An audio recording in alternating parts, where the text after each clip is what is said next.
Hey, Dr. Alan Christensen here. So how can you boost your metabolism? I see a lot of articles talking about metabolism boosters, and I get lots of questions about that.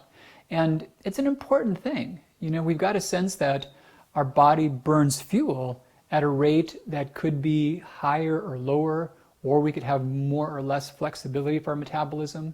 And I've been in this situation to where you struggle to eat healthy food, eat the good amounts, and your weight or your waist just don't seem to respond the way they should. And so we think about what is wrong with the metabolism in that situation.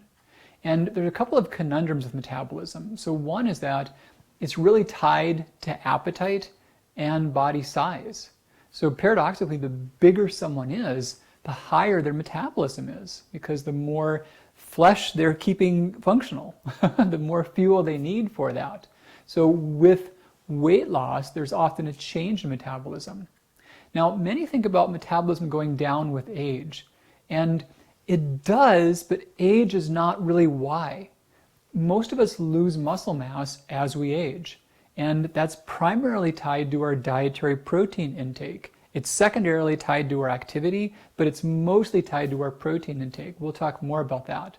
And so as we lose muscle mass, our metabolism goes down. But this is a classic scenario to where something that's not in good balance, that's amplified for decades, looks like aging. It's not aging. It's almost like saying that, driving your car will break your rotors. And if you've got the lug nuts on the wheel that are loose, it will break your rotors if you drive even a few miles. But it's not a normal problem from driving. And in the same way, slow metabolism is not a normal, inevitable consequence of age. Once you look at people and their age and you compare their muscle mass, age no longer matters. It's all about muscle mass. It's not about age. The other big thing about metabolism is that dieting can wreck it. And this is not a mystery, and it's not a secret, and it's a truism that if you're reducing your food intake by more than a third for more than 6 weeks, you can radically slow your metabolism. And your body's compensating. Your body doesn't want you to starve to death.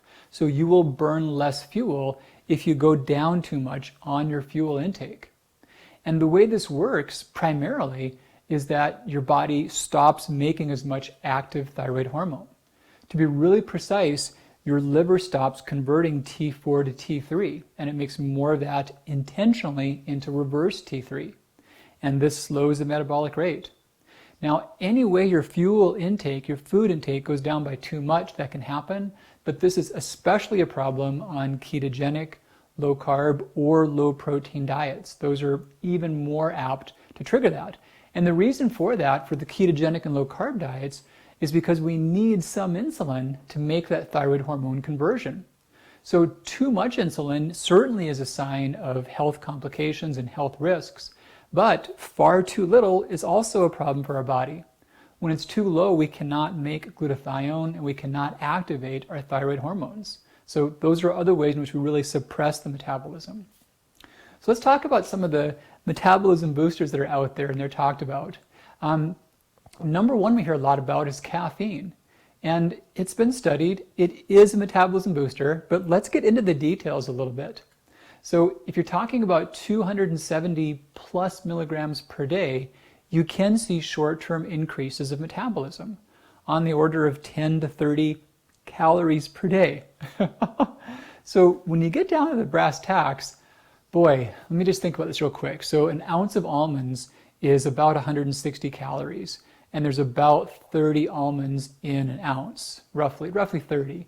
So we're talking about what? 30, 160, so that's about like half of an almond. So yeah, so three large Starbucks can give you about half of an almond extra of food. And let's say you did 6 of those. Well, now we've got what? An almond, maybe 2 almonds as an outlier, but this is not a radical change. This is not something that takes it to where things are not working and now they're working well. Now this is extremely subtle. There's another problem with caffeine that's true of stimulants in general, and they stimulate alpha receptors in the fat cells. So if you're drinking coffee, or if you're taking, like back when we had the ephedra products in the market, or back when methamphetamine was used for weight loss not that long ago, they wouldn't cause waist loss. So even if you did amp yourself up enough on stimulants, you would never really see waist loss. If anything, you would see muscle wasting. And let me just make a silly extreme point to prove the example. Think about the horrible images they show of someone who's in late stage addiction with crystal meth or a stimulant. They're not buff, you know. They may be emaciated, but they're certainly not buff. They're not a figure you would emulate. You wouldn't say, oh, I'd love to look like that in a bathing suit. And that's the thing. The stimulants only cause muscle wasting. They don't cause waist loss. And that's because they increase the alpha receptors in your fat cells. So what that means is your fat gets first in line at the cafeteria. You know, whatever fuel you've got coming in, your fat gets first and gets preferential hierarchy over that. So stimulants are just not effective things for weight loss. This is even true, sadly, of green tea. So the extent to which it raises metabolism is small, but what it's really doing is diverting metabolism away from muscle towards the fat. We'll also hear carnitine often put on the short list of metabolism boosters. And I can understand the logic, and let me just walk you through this. So carnitine is an amino acid, and it's a conditionally essential amino acid. So what that means is we normally make all we need, but there are some circumstances, mostly rather rare genetic disorders, in which we cannot make it. And what it does is that it helps shuttle fats into the cell, after they're across the cell membrane, it helps guide them into the mitochondria. So across the cytosol, the fluid of the cell, into where fat gets burned. And you think about that, and it's easy to intuitively say, oh wow, wouldn't we want more of that? Wouldn't we be better at burning fat? But here's the deal, carnitine is a nutrient. So I think about the analogy of like keys to a car. So if you don't have keys, if you don't have carnitine, if you genetically cannot make it, you cannot burn fat effectively. And there are problems that occur from triglycerides building up in the blood and intracellularly, and complications from that in these rare genetic disorders. But when you've got carnitine, like if you've got the keys for the car starts. More keys do not equate a faster car. They just mean the car works. And if the key's gone, the car can't work at all. But 20 keys doesn't make your car into a hot rod, unless it already is. And the same thing with carnitine. Once you've got enough there in your cells, which you pretty much already have, more of it won't make them work better. And we've seen many studies in which people have done trials, seeing if adding it in causes weight loss or fat loss, and it just does not. It has not performed in those capacities. So the other thing we've seen talked about a lot is chromium picolinate. And it's a similar mindset. So just think about this thought process and see if you don't notice it show up elsewhere in nutrition. So chromium is necessary for glucose tolerance factor. And we don't even know exactly what glucose tolerance factor is, but it's something that helps the body utilize glucose and take it inside the cells. And that can be fat cells, muscle cells, wherever. So in the absence of chromium, we think glucose tolerance factor may not work as well, and the body can have more glucose outside the cells. Well, getting glucose in the cells doesn't help weight loss. Actually, on the extreme example of that, type 1 diabetes, where no glucose gets in the cell, that's associated with weight loss, with tissue wasting. So raising the ability to assimilate glucose into the cells, you wouldn't think it would be an effective weight loss strategy. And chromium picolinate, we need chromium. It is an essential mineral in our diets. But back to the key analogy, it's not the more the merrier. If it's gone, it's bad. If you've got it, things work as they should. But more doesn't hack the system and doesn't make it go faster or better. And we've seen this. Numerous clinical trials have shown that chromium does not cause lasting weight loss, even short-term weight loss. Other weight loss hacks, let's talk about a few more, and I'll talk about a few that have been shown to be effective. So we got the non-exercise activity thermogenesis. And it's pretty fascinating. It turns out that we burn most of our fuel either just keeping our body warm or by fidgeting. And that's probably more than we burn from exercise for most of us. So this can be a fair amount. And some have talked about how do you raise your NEAT, your non-exercise activity thermogenesis. and you can deliberately fidget and move more, probably a good thing. It's probably true that our health suffers from prolonged sedentation. Sedentation? Prolonged times of being sedentary? I think that's better. But if we're stuck still too long, our blood does not move and our bodies get sicker. So it's probably good to move more. But in terms of this being a radical game changer, the tough thing is that if you do work hard enough to increase it radically, you're going to be hungrier. So in proportion, your appetite will go up. And now all you're doing is fighting against your appetite. And you might as well just fight about, if you're just going to fight against your appetite, there's no point in giving you more appetite to fight against. Just fight against it where it is, and that's just going to be as effective. So that's a drawback about NEAT as a weight loss strategy. Other one we see is cold exposure, and this can be living in a colder climate, cold water plunges, being in colder rooms. This may change metabolism by upwards of 50 or 100 calories a day with the most dramatic measures. So now we're talking about a dozen almonds, a dozen or 13 almonds, but also we'll see compensatory changes in appetite. We're going to be that much hungrier. Last one to talk about spicy foods, capsaicin especially. This may be 30 to 50 calories per day. If you like some spicy things, they're probably good. Way too much may be an irritant to the esophagus, but in general, it's healthy to have a lot of culinary spices in the diet. But they don't cause radical weight loss on themselves. So what are some big needle movers? Well, probably the biggest one is having healthy thyroid function. So if someone's thyroid hormones are not ideal, that can slow their metabolism by 300 to 600 calories per day or more. I think about one patient that just was so memorable to me. She told me about how she struggled really hard with her weight. And when you looked at her, I had just seen her for the first time, and she was probably 5'6", maybe 105, 110 pounds, and she looked athletic. So her approach was that, hey, my weight is a big problem. I think my thyroid's off, but no one's really picked up on that. And my first impulse was she didn't have a realistic sense about her body shape. I'm like, your weight's fine. You're skinny mini, you look really healthy. But then she talked more about what she did to maintain her weight. So she showed me her food logs. She was keeping her food at 1,000 calories per day or less. And then she showed me her activity logs. She was averaging 8 to 10 miles per day of running. And with those two things, she could maintain her weight. And I thought, holy mackerel, I misjudged. I prematurely judged this. And sure enough, she had bad thyroid function.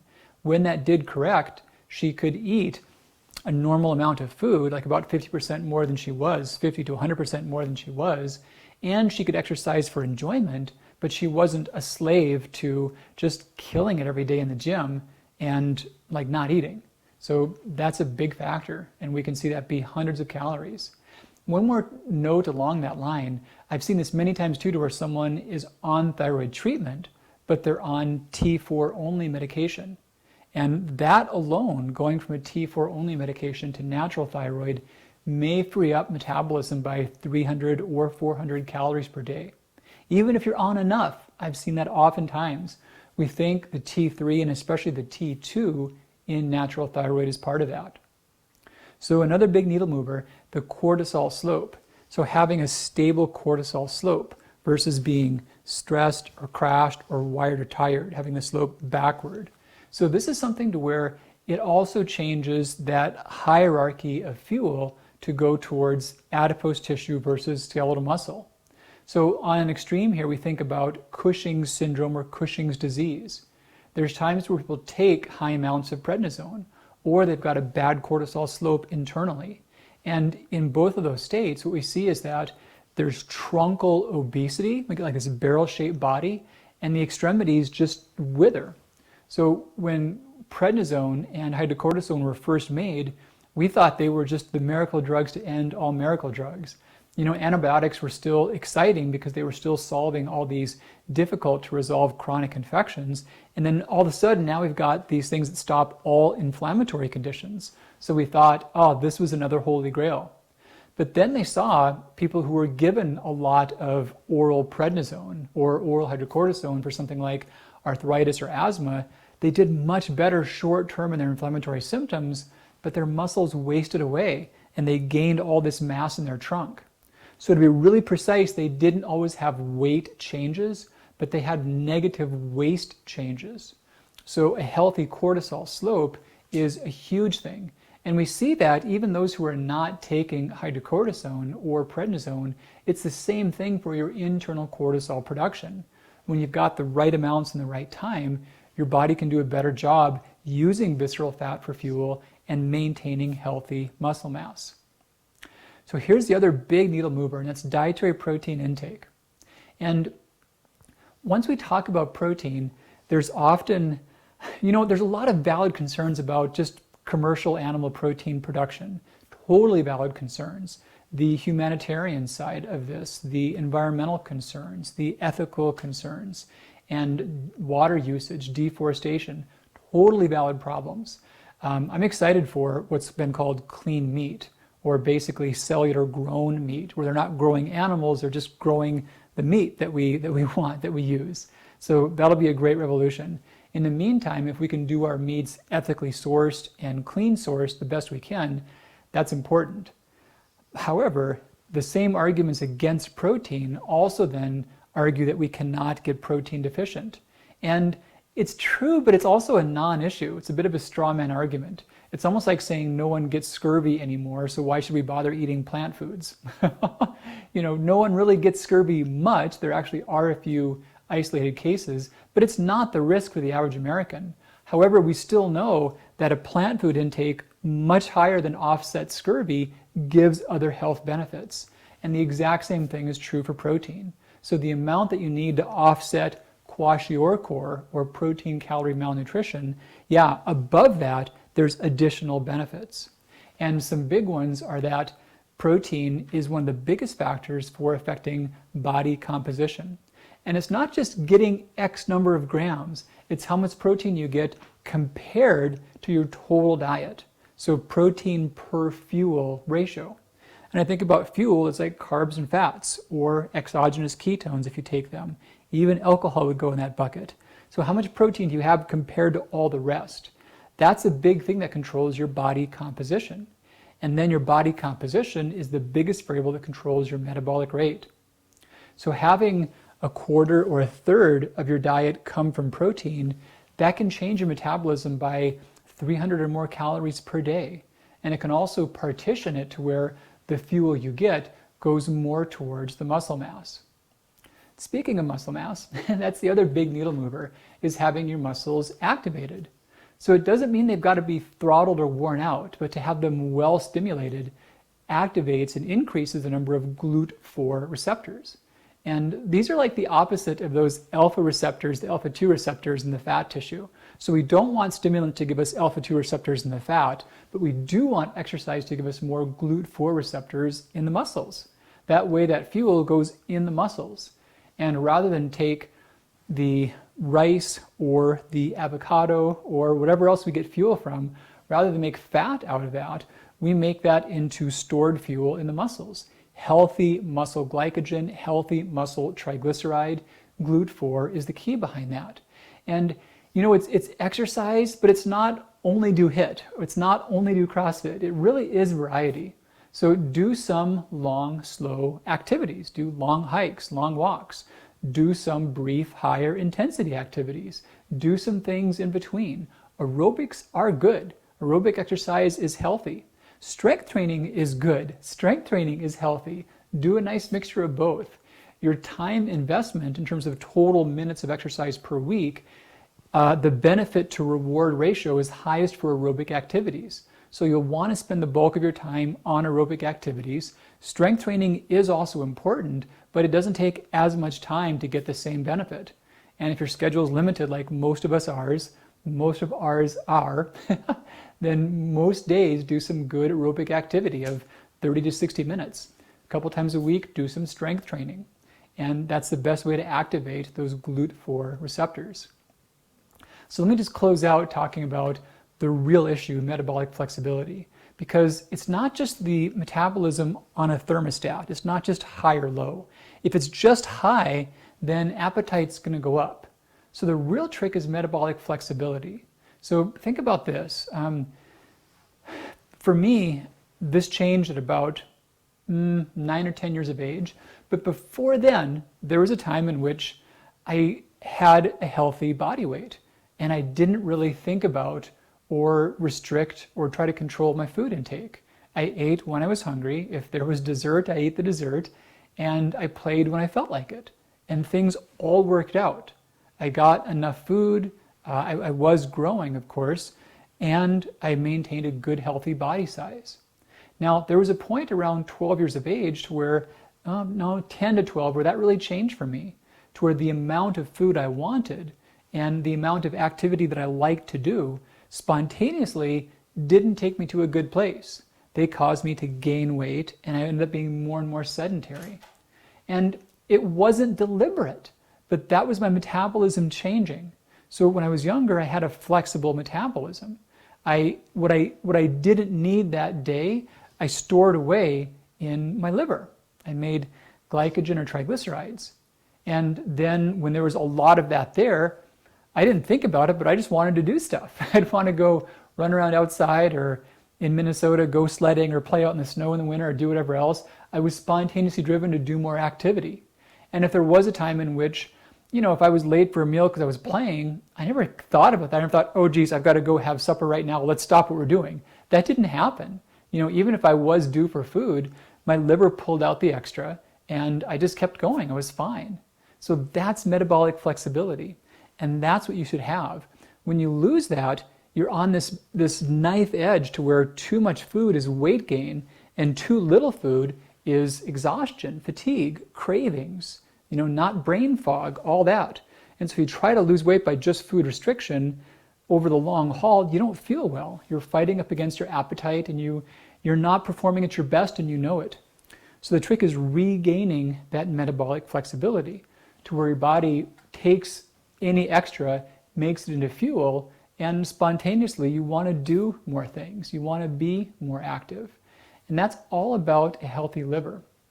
So to regain that, it does take a good balance of healthy, good carbs, but also changing how the liver is working itself and making sure that any wastes are taken out. It's got the adequate micronutrients. You've got the essential amino acids to release that. And I think about this more as a short-term project to reset the metabolism. Stay tuned for the focus on that in the coming book and the coming program, but you can change it over the course of a few weeks. You can make it to where a bad metabolism can regain its flexibility, and you can feel like you were when you were a kid again, and it all just worked out. So I hope that was useful about metabolism boosters, some that don't work, some that do work, and what the real fix can look like. Dr. C here with you. Take great care. We'll talk again really soon. Bye-bye.